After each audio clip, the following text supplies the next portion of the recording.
இன்றைக்கான ரீஸ்டோரேஷன் வீடியோவில் இந்த ஒய்ஃபை ரவுட்டர் தான் வந்து நம்ம ரீஸ்டோரேஷன் பண்ண போகிறோம். இந்த ஒய்ஃபை ரவுட்டர் பார்த்திங்கன்னா டபுள் பேண்டு, அதாவது 5 GHz 2.4 GHz ரெண்டுலேயுமே ஒர்க் பண்ணக்கூடியது. டீலிங்க் பிராண்டோடது.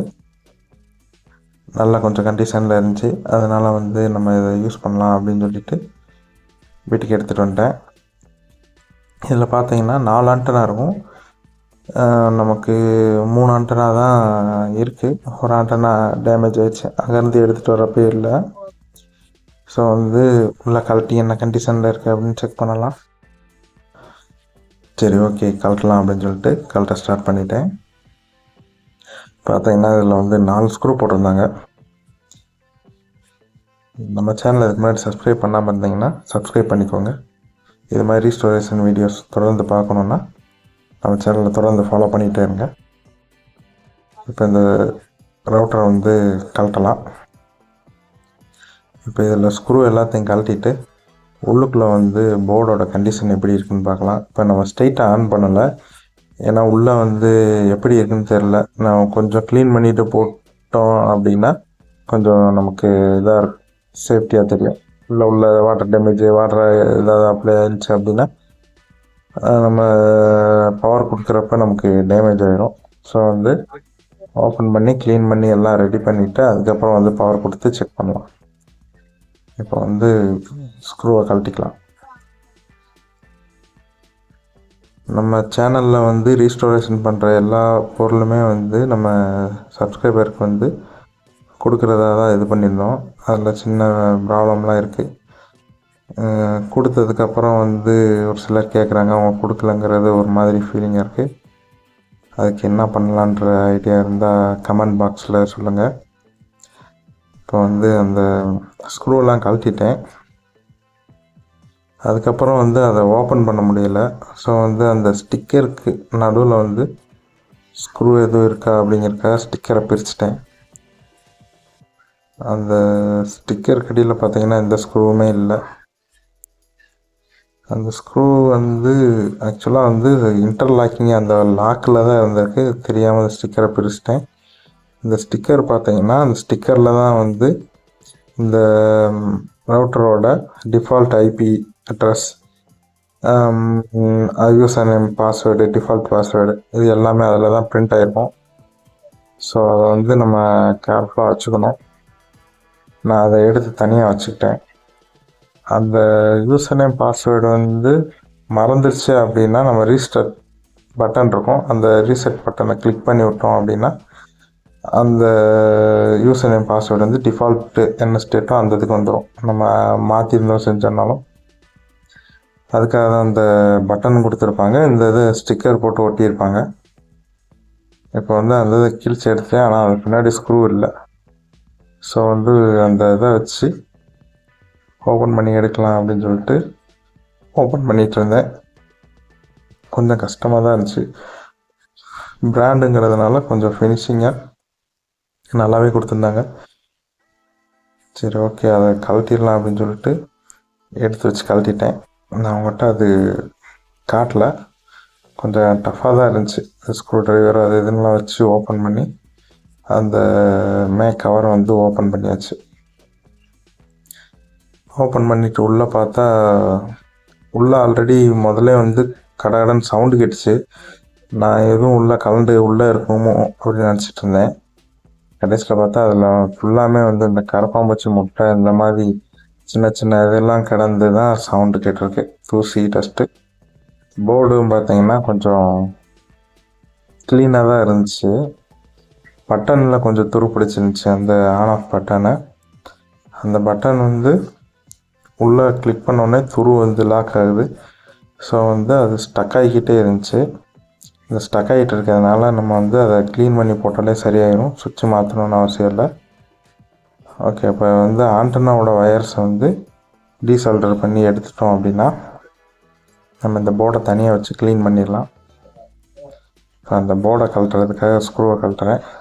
அந்த ஸ்க்ரூவும் பார்த்திங்கன்னா வந்து கொஞ்சம் துரு பிடிச்சி தான் இருந்துச்சு, தண்ணி உள்ளே போயிருக்கும் போல் துரு பிடிச்சி அந்த இதுலலாம் வந்துருந்துச்சு. ஆனால் போர்டில் வந்து அந்தளவுக்கு ஹெவியான டேமேஜ்லாம் இல்லை.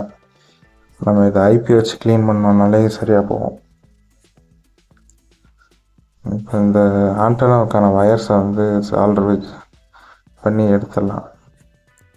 இப்போ நான் கழட்டிகிட்டு இருக்கிறது வந்து பார்த்திங்கன்னா 2.4 GHz. இது வந்து நமக்கு அந்த கேபிளே வந்து சும்மா நார்மலாக ஒரு வயர் தான் இருக்கும்.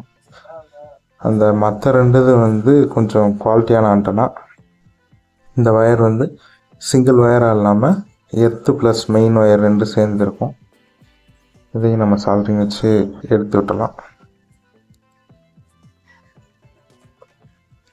இந்த இதை வந்து சும்மா எடுக்க முடியல, அதனால் வந்து சால்ட்ரிங் லெட்டை கொஞ்சம் அப்ளை பண்ணிவிட்டு அதுக்கப்புறம் வந்து அந்த வயர்ஸ் வந்து ரிமூவ் பண்ணிடலாம்.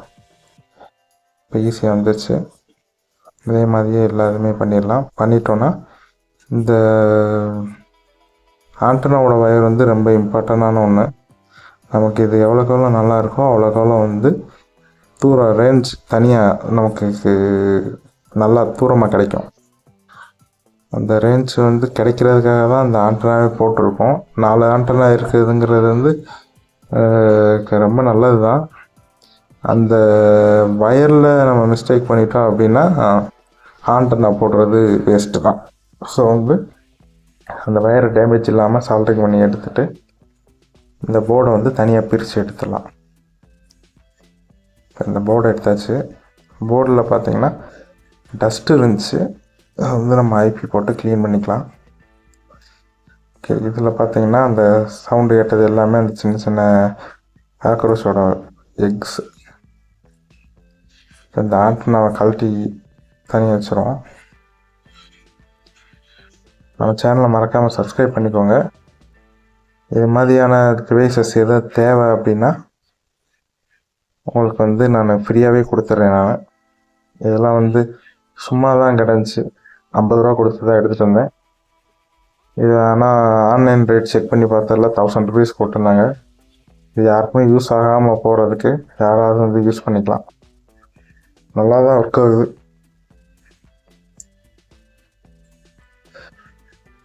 இப்போ வந்து ஆண்டனா வயர்ஸை கழட்டியாச்சு. இப்போ போர்டு எல்லாத்தையும் தனியாக பிரித்தாச்சு. இப்போ வந்து இதை வந்து நம்ம க்ளீன் பண்ணி எடுத்துக்கலாம். இப்போ க்ளீன் பண்ணுறப்ப பார்த்திங்கன்னா சும்மா நார்மலாக ப்ரெஷ் வச்சு க்ளீன் பண்ணிவிட்டேன். இந்த மாதிரி டஸ்ட்டு போக விடாமல் வச்சுருந்தோம் அப்படின்னா நமக்கு டிவைஸ் எலக்ட்ரானிக் டிவைஸ் வந்து பர்ஃபார்மன்ஸ் நல்லாயிருக்கும். முடிஞ்ச அளவுக்கு அந்த இதெல்லாம் வந்து அப்பப்போ க்ளீன் பண்ணுங்கள். அதுக்காக அந்த ஹோல் இருக்க இடத்த வந்து ஏதாவது வச்சு அடைச்சிடலாம் அப்படின்றதெல்லாம் பண்ணிடக்கூடாது. அது ஏர் போகிறதுக்காக இருக்கும், அதை வந்து நம்ம க்ளோஸ் பண்ணிடக்கூடாது. இப்போ வந்து அந்த ஸ்டிக்கர் இருந்த இடத்த க்ளீன் பண்ணி எடுத்துடலாம். இப்போ க்ளீன் பண்ணியாச்சு. இந்த இதை நல்லா க்ளீன் பண்ணி அந்த பசையெல்லாம் போகிற அளவுக்கு க்ளீன் பண்ணிட்டோன்னா அந்த இடம் க்ளீன் ஆகிடும். நெக்ஸ்ட்டு வந்து டாப்பை வந்து க்ளீன் பண்ணி எடுத்துருவோம். டாப்பில் வந்து பார்த்திங்கன்னா அந்த எல்இடி இண்டிகேட்டர் எல்லாமே இருக்கிற இடம். ஸோ வந்து அந்த இடத்துல வந்து நமக்கு எதுவும் டேமேஜ் ஆகிடக்கூடாது. எல்இடி தெரியணும், ஒய்ஃபை தான் இன்டர்நெட் இருக்கா, பவர் ஆன் ஆகிடுச்சா அப்படிங்கிறதுக்கெலாம் வந்து அதில் இண்டிகேட்டர் இருக்கும். அந்த இண்டிகேட்டர் லைன் வந்து நமக்கு கரெக்டாக காட்டணும்னா அது டேமேஜ் இல்லாமல் இருக்கணும். வந்து அதை க்ளீன் பண்ணி எடுத்துகிட்டு அடுத்து யூஸ் பண்ணும். க்ளீன் பண்ணியாச்சு. இப்போ நெக்ஸ்ட்டு வந்து போர்டை வந்து நல்லா க்ளீன் பண்ணிடும். போர்டில் வந்து பார்த்திங்கன்னா ரொம்ப நாளாக இருந்ததுனால என்னென்னமோ இருந்துச்சு. தண்ணி கண்டிப்பாக உள்ளே போயிருந்துருக்கு. ஐபி அடிச்சுட்டு நம்ம நல்லா ப்ரெஷ்ஷை போட்டு தேய்ச்சிட்டோம் அப்படின்னா அந்த டஸ்ட்லாம் க்ளீன் ஆகிரும். இந்த டஸ்ட்டோடு நம்ம ஆன் பண்ணியிருந்தோம் அப்படின்னா நமக்கு கண்டிப்பாக வந்து ஏதாவது ஐசியில் ஃபெயிலியர்ஸ் ஆகிற சான்ஸ் இருக்குது. நம்ம முதல்ல க்ளீன் பண்ணிவிட்டு போடுறது வந்து ரொம்ப நல்லது. ஸோ க்ளீன் பண்ணியாச்சு. அந்த பட்டன்ஸில் வந்து கொஞ்சம் ஐபி அடித்தோம் அப்படின்னா தான் பட்டன் வந்து கொஞ்சம் ஸ்டக் ஆகாமல் வரும். ஸோ வந்து பட்டனில் வந்து கொஞ்சம் ஐபி அடிச்சு விட்லாம். பட்டன்லையும் பவர் கொடுக்குற அந்த பவர் சாக்கெட்லேயும் டஸ்ட்டு இருந்துச்சு, துரு பிடிச்சிருந்துச்சி அப்படின்னா அந்த துரு வந்து நமக்கு காண்டாக்டை ஏற்படுத்துறதுல கொஞ்சம் சிரமம் இருக்கும். அதனால் அதில் ஐபி அடிச்சிட்டோம் அப்படின்னா அந்த காண்டாக்ட் ஆகிற இடம் நமக்கு கொஞ்சம் தெளிவாக இருக்கும். இப்போ நான் பட்டனில் வந்து ஐபி அடிச்சிட்டேன். இப்போ பட்டன் வந்து நமக்கு ஸ்மூத்தாக ஒர்க் ஆகுது. இப்போ பவர் கொடுக்குற அந்த பவர் கனெக்டர்லேயும் கொஞ்சம் ஐபி அடிச்சிடலாம். டஸ்ட்டு துருவு ஏதாவது இருந்துச்சுனாலும் நமக்கு ப்ராப்ளம் இருக்காது. அடுத்து அந்த லேண்ட் போர்ட் அதுலேயும் கொஞ்சம் டஸ்ட் இருந்துச்சு, அதையும் நம்ம கொஞ்சம் ஐபி அடித்து விட்டுட்டு ரீசெட் சுவிட்சு, அந்த சுவிட்செலாம் வந்து துருப்பிடிச்சு தான் இருந்துச்சு. ஆனால் ஒர்க்கிங் வந்து கரெக்டாக தான் ஒர்க் பண்ணுது. சுவிட்சு போகலை, ஆனால் வெளியே இருக்க அந்த இது மட்டும் துருப்பிடிச்சிருக்கு. அது ப்ராப்ளம் இல்லை, க்ளீன் பண்ணியாச்சு. இப்போ பேசிக்காக எதுவும் ஷார்ட் சர்க்யூட் இருக்கா, ஏதாவது கண்டென்சர் வந்து ஷார்ட் ஆகிருக்கா அப்படிங்கிறத வந்து சும்மா பேசிக்காக செக் பண்ணிடலாம். பவர் கொடுக்குறதுக்கு முன்னாடி இந்த மாதிரி சின்ன சின்ன இதை செக் பண்ணுறது வந்து கொஞ்சம் நல்லது தான். இப்போ பார்த்தீங்கன்னா நான் சும்மா கண்டென்சரில் வந்து ஷார்ட் இருக்கான்னு மட்டும் சும்மா வச்சு பார்க்குறேன். பவர் கனெக்டரில் வந்து கண்டிட்டிவிட்டி இருக்கா அப்படிங்கிறத செக் பண்ணியிருக்கேன். வேறு ஒன்றும் பெருசாக பண்ணலை. இப்போ அந்த பேசிக்காக செக் பண்ணுறத செக் பண்ணிவிட்டு நம்ம இப்போ வந்து அதில் வந்து பவர் கொடுத்து ஆன் பண்ணி பார்க்கலாம். இப்போ இதில் வந்து 12 வோல்ட்டு இன்புட்டாக கொடுத்துருக்கேன். நம்ம 12 வோல்ட் அடாப்டர் வச்சு போர்டு ஆன் ஆயிடுச்சு. Power okay. இதே மாதிரி 4 இண்டிகேட்டர் இருக்கும். 4 இண்டிகேட்டரில் வந்து நமக்கு லைட் எரியும். ஒய்ஃபை சிக்னல் வர்றது, இன்டர்நெட் கனெக்ஷன் இருக்குது அப்படின்னு சொல்லி. இப்போ வந்து அந்த கேபினெட் இருக்கிறதுக்கு வந்து பெயிண்டிங் பண்ண போகிறேன். பெயிண்ட் பண்ணுறதுக்கு முன்னாடி நமக்கு எது எது தெரியணுமோ அந்த இடத்துலலாம் வந்து நம்ம இந்த டேப் வந்து ஒட்டி விட்டுறலாம். உதாரணத்துக்கு பார்த்தீங்கன்னா இப்போ நமக்கு பிராண்ட் நேம் தெரியணும். இப்போ பெயிண்ட் அடிக்கும்போது அந்த பிராண்ட் நேம்லாம் வந்து பிளாக் ஆகிரும். அப்போ நமக்கு அதெல்லாம் தெரியாமல் போயிடும். அதனால் அதை வந்து டேப் வச்சு மறைச்சிடலாம். அதுக்கப்புறம் பார்த்திங்கன்னா அந்த எல்இடி இண்டிகேட்டரோட நேம், அதாவது பவர் எல்இடியா அந்த லேனோட எல்இடியா அப்படிங்கிற தெரியறதுக்கு அந்த இண்டிகேட்டர் லைட் இருக்கும். அதையும் அந்த நேம் பிரிண்ட் ஆகிருக்கிறதையும் மறைச்சிட்டோம் அப்படின்னா நமக்கு யூஸ் ஆகும். அதாவது அந்த இதில் வந்து எந்த லைட் எரியுதோ அந்த இதை வந்து நம்ம பார்த்துக்க முடியும்.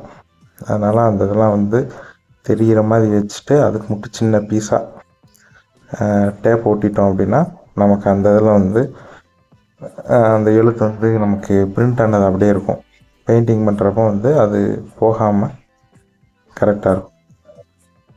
அதுக்காக வந்து அந்த டேப்பை வந்து ஒட்டிட்டோம் அப்படின்னா நமக்கு வேலை முடிஞ்சிச்சு. இந்த டேப்பை ஒட்டிட்டு அதுக்கு மேலே பெயிண்ட் பண்ண போகிறோம். அது பார்த்தீங்கன்னா தெரியும். டேப் ஒட்டி முடிச்சாச்சு. இப்போ இதை வந்து வயரில் வந்து பெயிண்ட் ஒட்டிடுச்சுன்னா சால்ட்ரிங் பண்ண முடியாது. ஸோ வந்து அந்த வயரில் வந்து முன்னாடி வந்து டேப் ஒட்டிடலாம். ஓகே, டேப் ஒட்டியாச்சு. இப்போ இதை பெயிண்ட் பண்ண போகிறோம். பெயிண்ட் பண்ணுறதுக்கு முன்னாடி கண்டிப்பாக மாஸ்க் போட்டுக்கோங்க. சின்ன பிள்ளை யார் கிட்டத்தில் இல்லாத அளவுக்கு பார்த்துக்கோங்க. ஏன்னா ஸ்ப்ரே பண்ணுறப்ப டஸ்ட்டு வந்து நமக்கு மேலே படும். சின்ன பிள்ளையாக இருந்தால் அந்த இது வந்து ஈஸியாக கீழே தான் இறங்கும். அவங்களுக்கு மூக்குக்குள்ளே போகிறதுக்கு சான்ஸ் இருக்குது. ஓகே, பெயிண்ட் பண்ணியாச்சு.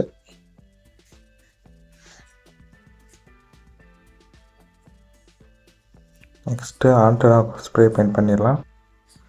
இது ரவுண்ட் ஷேப்பில் இருக்கிறதுனால கையில் பிடிச்சிட்டே தான் ஸ்ப்ரே பண்ணுற மாதிரி இருந்துச்சு. அதனால் கொஞ்சம் கையிலையும் பெயிண்ட்லாம் கொஞ்சம் பட்டுச்சு. ஓகே, இதெல்லாம் பெயிண்ட் பண்ணியாச்சு. பெயிண்ட் பண்ணிவிட்டு கிளிப்பை வச்சு நம்ம தாளத்தில் மாட்டி விட்டாச்சு.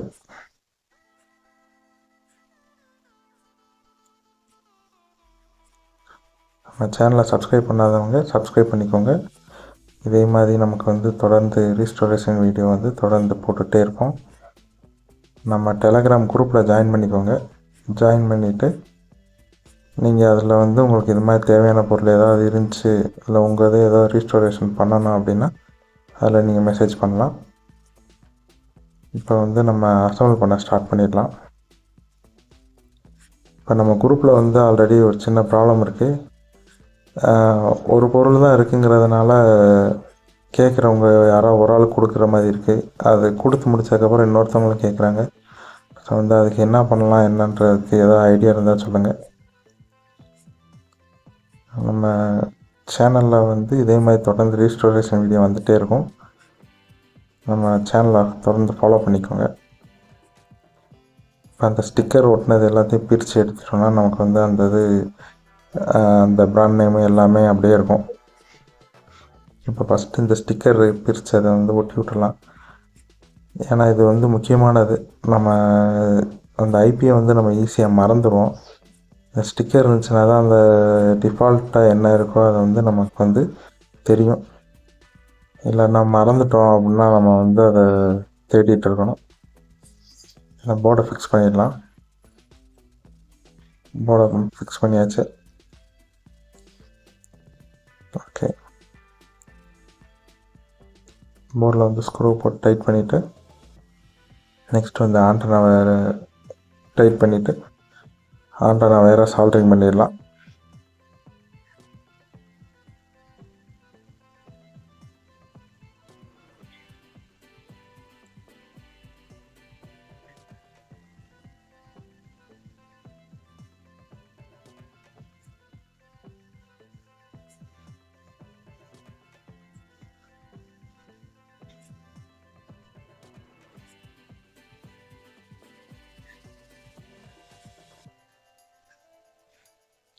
நம்ம சேனலுக்கு வந்து இப்போ தான் ஃபஸ்ட் டைம் பார்க்குறீங்கன்னா அந்த சப்ஸ்கிரைப் பட்டனை வந்து ப்ரெஸ் பண்ணிடுங்க. இந்த வீடியோ உங்களுக்கு பிடிச்சிருந்தா லைக் பட்டனை வந்து ப்ரெஸ் பண்ணிடுங்க.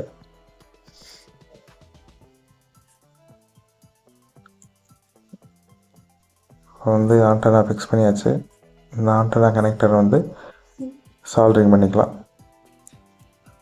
இப்போ வந்து பார்த்திங்கன்னா இந்த ஒய்ஃபை ரவுட்டர் வந்து யாருக்காவது வேணும் அப்படின்னா டெலகிராம் குரூப்பில் வந்து மெசேஜ் பண்ணுங்கள்.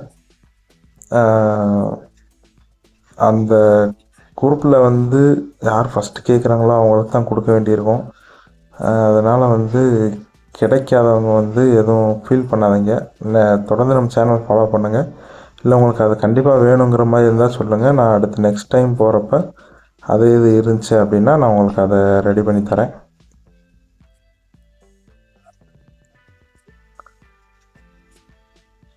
வந்து ஆண்டனாவை மாட்டியாச்சு. இப்போ நான் மாட்டிகிட்டு இருக்கிறது வந்து பார்த்திங்கன்னா 2.4 GHz ஆண்டனா. மற்ற ரெண்டும் வந்து பார்த்திங்கன்னா 5 GHz ஆண்டனா. சால்ட்ரிங் பண்ணிடலாம்.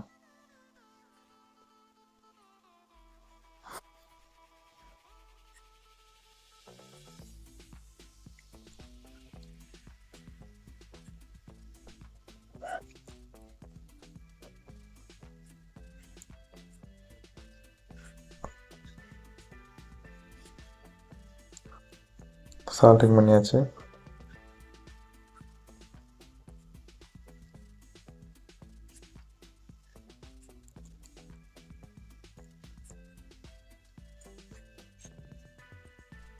இதே மாதிரி மற்ற ரெண்டு ஆண்டனா சால்ட்ரிங் பண்ணிடுவோம். இந்த ஆண்டனா சால்ட்ரிங் பண்ணுறதுல வந்து கரெக்டாக பண்ணணும். அந்த மெயின் லைனும் எர்த் லைனும் வந்து ஜாயின் ஆகிடக்கூடாது. ஜாயின் ஆச்சு அப்படின்னா நமக்கு இங்கனக்குள்ளேயே வந்து அந்த ரேடியோ வேவ்ஸ் வந்து லாஸ் ஆகிரும். ஸோ வந்து நமக்கு சிக்னல் வர்றதுலேயே ப்ராப்ளம் ஆயிரும்.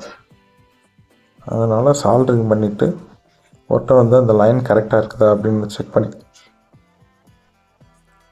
பண்ணிவிட்டு அதுக்கப்புறம் வந்து நம்ம யூஸ் பண்ணி பார்த்துக்கலாம். இப்போதைக்கு வந்து நம்ம ஆண்டனா வேறு வந்து கரெக்டாக தான் மாட்டிகிட்ருக்கோம். நெக்ஸ்ட்டு வந்து பார்த்திங்கன்னா நம்ம வந்து மல்டிமீட்டர் வச்சு கண்டினியூட்டியில் போட்டு செக் பண்ணிட்டோன்னா எதுவும் ஷார்ட் ஆகிருக்கா அப்படிங்கிறது தெரிஞ்சிடும். அதை வந்து நம்ம சும்மா ஓரலாக செக் பண்ணிக்கலாம்.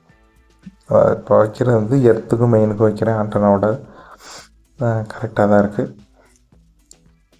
இது வந்து சிங்கிள், அதனால் வந்து சிங்கிள் லைனுங்கிறதுனால வந்து மெயினில் மட்டும் கொடுத்தா போதும், எர்த்து தேவைப்படாது.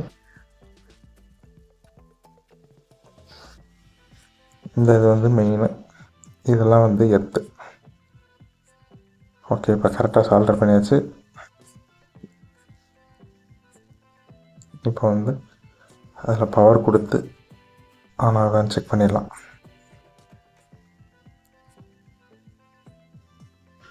ஓகே, ப்ளூ கலர் இண்டிகேட்டர் எரியுது, பவர் எல்இடி எரிஞ்சிருச்சு. ஸோ வந்து ஓகே, லைட் எரிய ஆரம்பிச்சிருச்சு. இண்டிகேட்டர் எரியறதுனால டிவைஸ் வந்து ஒர்க் ஆகுது. நம்ம வந்து ரீஸ்டோரேஷன் சக்ஸஸ் பண்ணியாச்சு. வந்து மேலே இருக்க கவர் வந்து க்ளோஸ் பண்ணிடலாம். க்ளோஸ் பண்ணிவிட்டு ஒருத்தர் நம்ம பவர் ஆன் பண்ணி பார்ப்போம். மேலே இண்டிகேட்டரில் வந்து எப்படி காட்டுது, அந்த கிளாஸ் எப்படி காட்டுது அப்படிங்கிறத பார்த்துட்டோமா நமக்கு வந்து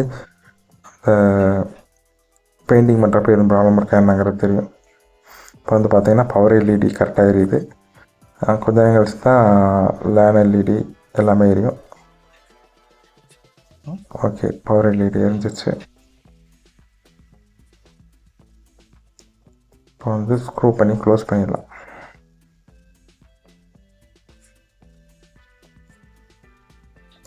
இந்த வீடியோ பிடிச்சிருந்துச்சுன்னா மறக்காமல் லைக் பண்ணிடுங்க. நம்ம சேனலை சப்ஸ்கிரைப் பண்ணி வச்சுக்கோங்க.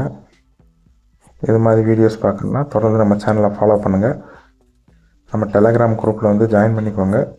அங்கே வந்து உங்களுக்கு என்னென்ன அவைலபிள் இருக்குது அப்படிங்கிறத நான் நோட்டிஃபை பண்ணுவேன். உங்கள் ஃபீட்பேக்கை வந்து மறக்காமல் கமெண்டில் வந்து சொல்லுங்கள்.